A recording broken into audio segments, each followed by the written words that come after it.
Now, there is a second option here, but it gets away from trying to make things easier by mentioning quadratic type. In option 2,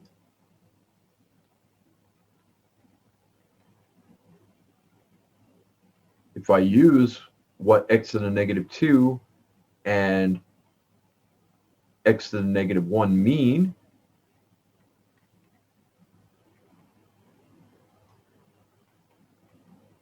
if we think of this as over 1, then our least common denominator is x squared. I can multiply everything on both sides by x squared, distribute it over here, cancel in the first, x squared times 18 over x, you'd get x to the first to reduce, but you'd still have an x in the numerator, and then plus 72x squared.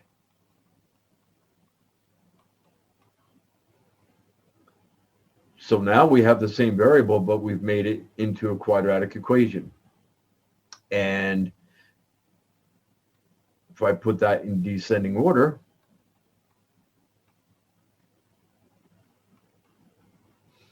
now we've got something much more interesting. However,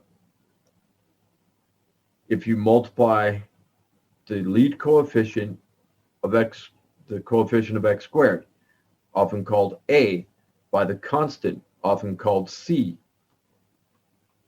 you're still getting a positive 72.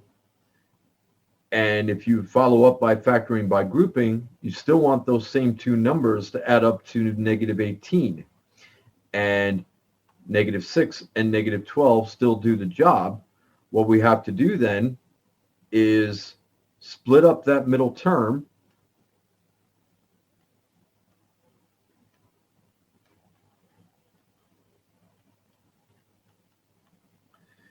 and then factor by grouping.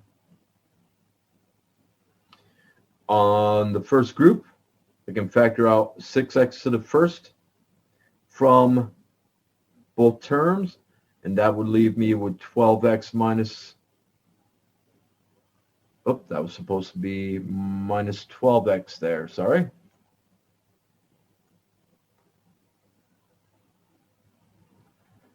So that would leave me with 12x minus 1 there. The second group is almost the same thing, except both signs are opposite. Remember, since that second group begins with a negative lead coefficient, factor out a negative GCF.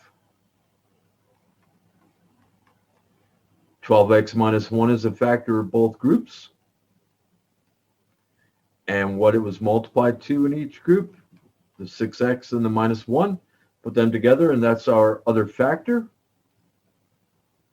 So setting those each equal to 0. In both of them, add 1 to both sides.